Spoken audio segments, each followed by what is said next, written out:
أعوذ بالله من الشيطان الرجيم بسم الله الرحمن الرحيم يا أيها النبي لما تحرم ما أحل الله لك تبتغي مرضات أزواجك والله غفور رحيم قد فرض الله لكم تحلة أيمانكم والله مولاكم هو العليم الحكيم وإذا أسر النبي إلى بعض أزواجه حديثا ولما نبأت به أظهره الله عليه عرف بعضه وعرض عن بعض ولما نبأها به قالت من أنباك هذا قال نبأني العليم الخبير إن تتوبا إلى الله فقد صغت قلوبكما وإن تظاهرا عليه فإن الله هو مولاه وجبريل وصالح المؤمنين والملائكة بعد ذلك ظهير عسى ربه إن طلقكن أن يبدله أزواجا خيرا منكن مسلمات مؤمنات قانتات تائبات عابدات سائحات سيبات وأبكارا صدق اللہ العظیم. تو جو صورت آپ کے سامنے سورہ تحریم، یہ 28ویں پارے کی آخری صورت ہے. اے نبی، آپ ان چیزوں کو کیوں حرام قرار دیتے ہیں جو اللہ نے آپ کے لیے حلال قرار دیا ہے؟ کیا آپ اپنی بیویوں کی رضامندی چاہتے ہیں؟ اللہ بہت معاف کرنے والا اور رحم کرنے والا ہے. اللہ نے تمہارے لیے اس بات کو مقرر کیا ہے کہ جو قسمیں تم نے کھائیں اس کو توڑ دو، قسموں کو حلال کر دو. اللہ ہی تمہارا مالک ہے اور وہی سب کچھ جاننے والا ہے اور ساری حکمتیں اسی کے پاس ہیں. اور اس وقت بھی یاد کرو جب کہ نبی نے اپنی ایک بعض بیوی سے ایک بات جو ہے راز میں کہی، چھپا کر کہی، تو اس بیوی نے وہ بات دوسری بیوی سے کہہ دی. اللہ نے نبی کو خبردار کر دی کہ تم نے جو بات کہی تھی اس نے دوسروں کو کہہ دی ہے. تو نبی نے اس بات کو، اس بیوی کو جتایا، کس طرح سے تم نے اظہار کر دیا ہے. تو بعض بات وہ جتا دی اور بعض کو اعراض کر دیا، بعض کو ٹھلا دیا. تو وہ عورت کہنے لگی کہ تم کو کس نے بتایا یہ بات؟ تو اللہ نبی صلی اللہ علیہ وسلم نے فرمایا کہ مجھے اس علیم الخبیر نے جو ہے بتا دیا ہے کہ تم نے اس بات کو جو میں نے تم سے کہی تھی تم نے کہہ دی. اگر تم دونوں توبہ کرتی ہو تو تمہارے دل تو جھک پڑے ہیں، تم توبہ کرو. مطلب اگر تم چڑھائی کرو گی تو خوب سمجھ لو کہ اللہ ہی نبی کا جو ہے ساتھی ہے اور جبریل ان کے ساتھ ہیں اور سارے ایمان والے ان کے ساتھ ہیں اور تمام فرشتے ان کے ساتھ ہیں. اگر نبی تم کو چھوڑ دیں گے تو اللہ اس کے بدلے تم سے بہترین عورتیں ان کو عطا فرمائیں گی جو اطاعت کرنے والی، ایمان رکھنے والی، تابعدار عورتیں، توبہ کرنے والی، عبادت کرنے والی، روزہ رکھنے والی، اور وہ بیویاں بھی ہوں گی جو سیبات بھی ہیں اور ابکارا بھی ہیں، جن کا کوئی نکاح نہیں ہوا یا جو نکاح ہو گیا ہے ویسی عورتیں اللہ تعالیٰ نبی کو عطا فرمائیں گے. تو یہاں بھی اللہ تعالیٰ نے اپنے نبی کو یا ایھا النبی کر کے خطاب کیا ہے. تو یہ بہت پیارا خطاب اللہ نبی صلی اللہ علیہ وسلم کو ہے. جیسا آپ کو معلوم ہے کہ جو ہے اسلام کا جو یہ ہے کہ کثرت ازواج انبیاء کرام کی خصوصیات رہا ہے. کثرت ازواج، زیادہ بیویاں رکھنا، جیسے کہ دوسرے مذاہب کے لوگ ہیں نکاح نہیں کرنا، یہ ایسا اسلام کا طریقہ نہیں ہے. اور نہ یہ ہے سر انبیاء کرام کی زیادہ بیویاں رہیں. سر انبیاء کرام کی داؤد علیہ السلام کی جو ہے 199 بیویاں تھیں، سلیمان علیہ السلام کی 1000 تھیں، موسیٰ علیہ السلام کی 4 تھیں، یوسف علیہ السلام کی کئی تھیں. اور اس طرح سے جو ہے ہمارے نبی صلی اللہ علیہ وسلم کی جو ہے تو اللہ نے آپ کو جو ہے زیادہ اختیار دیا تھا تو آپ نے 11 نکاح کیے. تو یہ سب جو ہے اللہ کے حکم سے کیے تھے نکاح بھی. اب یہ ساری بیویوں کے اندر جو ہے انصاف کرنا ہی اصل بات تھی نا. اور دوسری بات ہے کہ عورتوں کو اس لیے کر لیا تھا کہ تربیت کریں، اور تمام الگ الگ قبیلے کی تھی. آپ کی بیویاں الگ الگ قبیلے سے تھیں تاکہ وہ لوگ خود اسلام میں قبول کر لیے اور ان کی دشمنیاں چلی گئیں. یہ سب ایسی مسئلے تھے اللہ تعالیٰ نے رکھی تھی اس کے اندر. تو اب نبی صلی اللہ علیہ وسلم جو ہے ان کے اندر صحیح طریقے سے معاشرت کرنا، ان سے رہنا، یہ بھی ایک بہت کمال کی بات ہے نا. اب دیکھیں گے لوگ جو ہے وہ آپ کو معلوم ہے کوئی ایک تھا تو پہلے بہت پہلے کی بات جو ہے دلی میں تھا, اس نے کہا کہ جو ہے رنگیلا رسول کہا جاتا تھا, رنگیلا رسول. تو ایک نوجوان کو بہت غصہ آ گیا, اس نے جو ہے اس کو بھونک دیا تھا, مطلب بہت پرانا واقعہ ہے. تو خیر تو یہ جو ہے خواہشات کے لیے آپ نے نہیں کیے تھے, یہ صرف اللہ کے حکم سے آپ نے نکاح کیے تھے تاکہ ان قبیلوں کو اپنے اثر میں لایا جائے, وہ قبیلہ اسلام قبول کر لیں, ان کی دشمنیاں کم ہو جائیں, اور ان عورتوں کی تربیت کے ذریعے سے عورتوں کی تربیت کا یہ کھل جائے, راستہ کھل جائے. آپ نے ساری اور بہت سے لوگ اسلام قبول اکثر بیعت کرتے تھے آپ سے, تو کسی عورت کا ہاتھ آپ نے لیا, ایک عورت کا ہاتھ آ گیا, آپ نے پوچھا کس کا ہاتھ ہے, پردے کے پیچھے ہاتھ نہیں دیا تھا اس نے, کس کا ہاتھ ہے, مرد ہے کہ عورت کا ہاتھ ہے, تو اگر عورت کا ہاتھ تو اس کو مہندی لگنا چاہیے. تو آپ نے فرمایا کہ میں کسی عورت سے ہاتھ نہیں لگاتا, جو نامحرم اس کو ہاتھ نہیں لگاتا, تم اچھے آپ پیچھے ہو, میں زبانی بیٹھ لیتا ہوں عورتوں سے. کہ اللہ کے رسول جو اس مقام پر تھے رہ کر بھی انہوں نے کسی عورت کو ہاتھ نہیں لگایا, اور جو لوگ ہیں بات کی جو ہے عورتوں سے کیا کیا کر لے رہے ہو, ہاتھ تک نہیں لگا اللہ کے رسول نے بیٹھ لیتے ہو.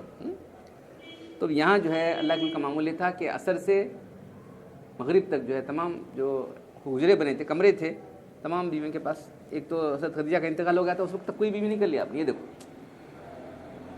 25 سال کے آپ جوان تھے, وہ جو ہے 40 سال کی عورت تھی اور 2 بار بیوہ ہو گئی تھی, ایسی عورت سے آپ نے نکاح کیا, اور پورے 25 سال تک اسی بیوی سے رہا. ویسا تو جوانی کا زمانہ تھا 25 سے 50 سال تک, جب بہت سارے نکاح کر سکتے ہیں, نہیں کیا ہونا. اللہ دیکھ 25 سے لے کے 50 سال تک, 50 سال تک ایک ہی بیوی پر آپ جو ہے رہے. ان کا انتقال ہونے کے بعد کیا کرنا ہے, چلو دوسرے کو. اور وہ بوڑھی تھی سودا, وہ اس سے بوڑھی تھی 50 سال کی بھی, اس کی عمر 50 سے اوپر ہو گئی, اس سے آپ نے کیا. تو اس طرح سے ذرا آدمی غور کرے گا تو معلوم ہوگا کہ یہ سب نکاح جو اللہ کے حکم سے آپ نے کیے تھے. پھر جو ہے بعد میں عائشہ سے کی, وہ 9 سال 6 سال کی تھی اس وقت. اس کے بعد 9 سال ہونے کے بعد ان کو رخصتی کر دی گئی, 9 سال کے بعد جو ہے اللہ سے ملا دی گئی. ایک کے بعد دیکھیے مجھے مختلف نکاح ہوئے, وہ ایسے ہی مسئلتوں پر نکاح ہوتے گئے. تو آپ جو ہے جو حجرات جو کمرے بنے تھے وہاں عصر کے بعد سے سب کے پاس جاتے تھے, کیا ضرورتیں ہیں, کیا ہے, بات چیت کر کے چلے جاتے تھے. تو ایک دن جو ہے اللہ کے وسلم جو ہے سب بیویوں کے پاس تشریف لے جاتے. ایک دن زینب کے پاس زیادہ دیر کھڑے رہے. تو زینب بنت خزیمہ, زینب بنت جش, 2 زینب نام کی بیویاں ہیں آپ کی, زینب نام کی 2 بیویاں ہیں. تو زینب کے پاس آپ جو ہے اللہ کے تھوڑی دیر زیادہ کھڑے رہے. تو انہوں نے شہد لایا تھا, شہد پیش کیا لگا. اب وہ روز تھوڑا سا کہتی ویسا کچھ کھانے پینے کی رہتا ہے نا آپ گئے ذرا سا. تو حضرت عائشہ رضی اللہ تعالیٰ کو اور حفصہ رضی اللہ تعالیٰ دونوں جو ہے حضرت ابوبکر صدیق کی بیٹی, ایک عمر رضی اللہ تعالیٰ کی بیٹی, کیا وہاں بہت ٹھہرے ہیں انہوں. اب ایک انسانی فطرت ہے, عورتوں میں سوکنا پن جسے بولتے ہیں نا, سوکنا پن, کیا کرنا چاہیے سوچنے لگے. آتی اللہ کے آتی اس سے کیا بولے کیسا شہد تھا, تو ارے آپ کے منہ سے مغافر کی بواری بولے, ایک بسان بو. تو اگر شہد کی مکھی, مغافر کا پھول ہے, مغافر پھول ہے, وہ پھول کے اوپر بیٹھے تو وہ اگر چوس لیا تو وہ اس کی بو آنے والی. شہد کا الگ الگ ہوتا ہے نا ٹیسٹ, دیکھیں نہیں, یہاں کا الگ ہے, وہاں ایسا جہاں جہاں کے پھول چوستے ہیں ویسا اس کا ٹیسٹ آتا ہے, یا اس کی بو آتی شہد. تو مغافر ایک ایسا پھول ہے جس سے بسان بو آتی. تو شہد کی مکھی اگر وہاں وہ پھل اوپر بیٹھ کر رس چوسے گی تو ذرا ویسے بو آئے گی. تو کہا کہ آپ کے منہ سے مغافر کی بو آ رہی ہے, کیا کیا ہوا. نہیں وہ میں نے شہد پیا تھا. شاید وہ پھر اللہ سوچنے لگے شاید وہ جو شہد میں تھا نا وہ مغافر مکھی جو ہے مغافر سے, اس لیے میں اب نہیں پیتا, کر قسم کھا لیا لگا, چلو اب سے نہیں پیوں گا, مگر کسی کو تم مت بولو. اگر حفصہ سے کہتے ہیں کہ تم کسی سے مت بولو, میں اب نہیں پیتا, شریف نہیں پیتا, جان چھوڑو. اللہ بہت پاکیزہ ہے نا, اسی طرح کی وہ آپ کے پسینے بو نہیں تھے اللہ کی, یہ دیکھو آپ کے فضلات پہ بو نہیں تھے, اللہ نے آپ کو ایسا پاک بنایا تھا اللہ تعالیٰ نے. آپ کے پیشاب پخانہ یہ جسم کا پسینہ میں کوئی بو بلکہ خوشبو تھی. شاید ہانی کہتے ہیں کہ جو ہے اللہ کے سو رہے تھے تو آپ کو پسینہ نکل رہا تھا, ہم جو باٹل لے کے بیٹھے تھے وہ پانی پسینہ جمع کرنے کے لیے. تو کیا کر رہی ہو, نہیں ہے یہ آپ کا کیوں, بولے کہ تمام خوشبوؤں سے زیادہ خوشبو اسی میں ہے, ہم اپنی خوشبو اس کو ملاتے. تو آپ اتنے پاکیزہ تھے تو اللہ کے رسول تو بولے کہ ارے ایسا میرے منہ سے بو آ رہے, میں پیتا نہیں, جان چھوڑو, قسم کھا لیا اللہ. بولے کسی کو مت بولو. اب وہ عورتوں میں کہاں رہتے, دل میں نہیں رہتا ان کے. افسر جا کے عائشہ کو بولتے ایسا ایسا کر دیا, اچھا کرے چلو, نہیں اب ٹھہرے گے نہیں اللہ کے رسول وہاں پر, ایسا ہو گیا. تو شہد ایک حلال چیز تھی، اس کو آپ نے اپنے لیے حرام قرار دیا. حرام ہے ٹوٹل حرام نہیں، بلکہ اس سے بچنا کر کے نہیں پیتا جان تھوڑا سی بوا دیس کیا پینا چیز ہے. تو اللہ تعالیٰ وہی اسی پر اللہ کے رسول کو حکم دے رہے ہیں کہ جو ہے یا ایھا نبی، اے نبی، اس چیز کو آپ کیوں حرام کر دیں جس کو اللہ نے تمہارے لیے حلال قرار دیا، تاکہ آپ اپنی بیویوں کی رضامندی کو جو ہے حاصل کرنے کے لیے ایسا کر رہے ہیں کیا تم؟ اللہ تمہیں معاف کرنے والا ہے. دوسرا واقعہ یہ ہے کہ ماریہ قبطیہ جو ہے نکاح کے لیے جو ہے تو کوئی اسلام نے جو ہے مردوں کو 4 پابندی لگائی ہے، نبی کوئی پابندی نہیں تھی، پھر بھی آپ نے 11 عورتوں میں اتفاق کر لیا اس کو. تو اس کے بعد جو ہے جو لوڑیاں پکڑی بھی آتی ہیں اس زمانے عورتوں مردوں اور دونوں کو بیچتے خریدتے تھے.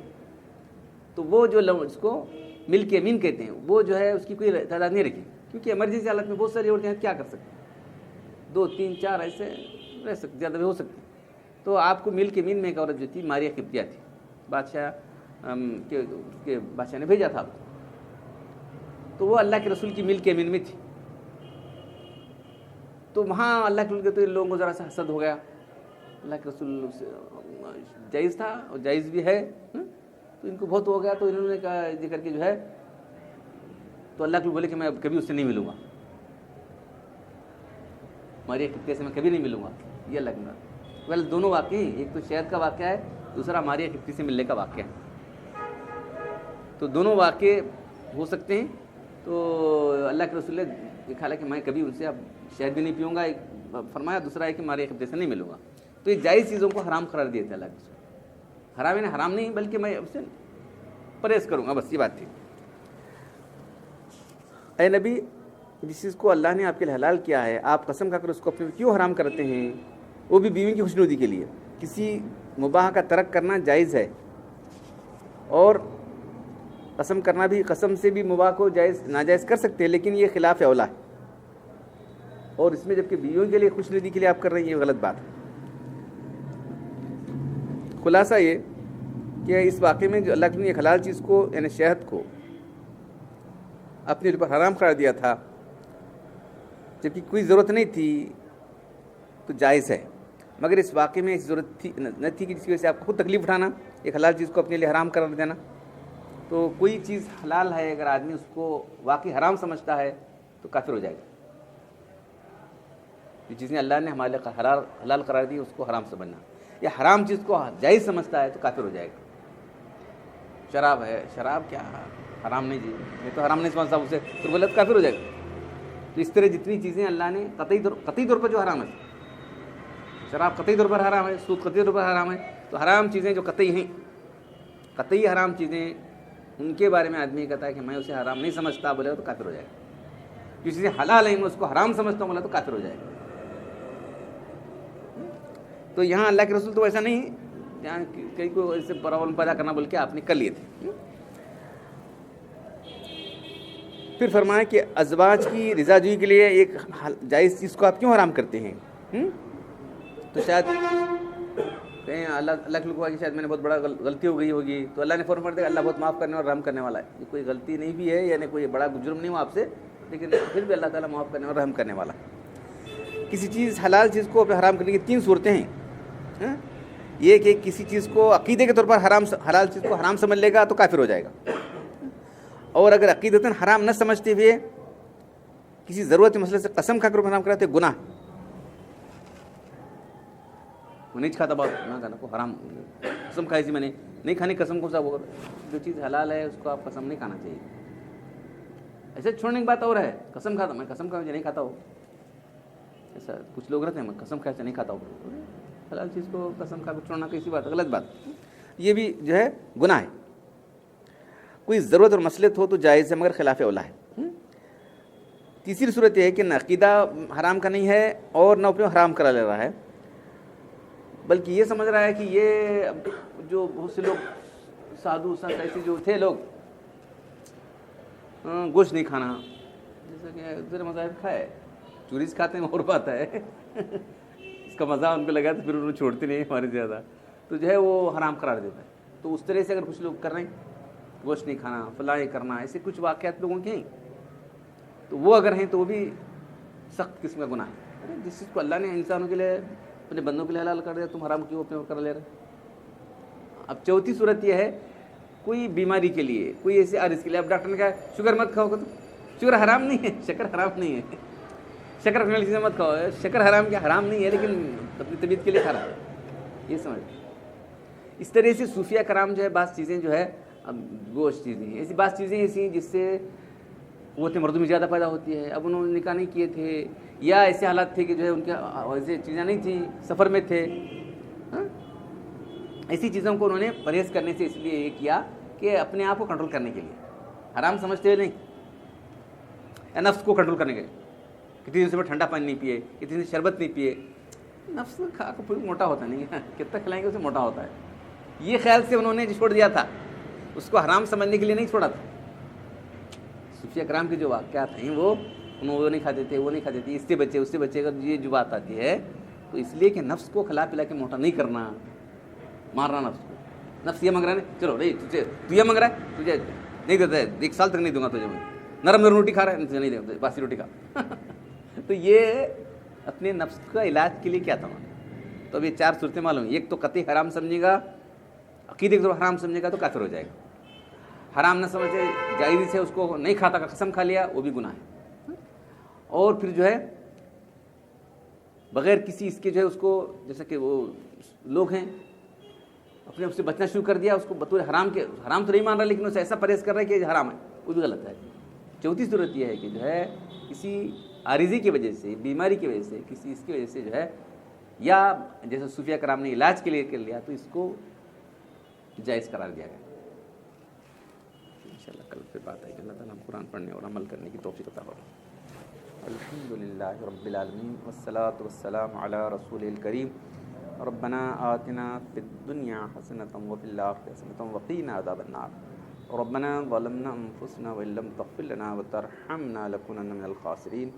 ان اللہ وملائکته یصلون علی النبی یا ایھا الذین آمنوا صلوا علیہ وسلموا تسلیما دائمۃ مقبولۃ۔ سبحان ربک رب العزة عما یصفون وسلام علی المرسلین والحمد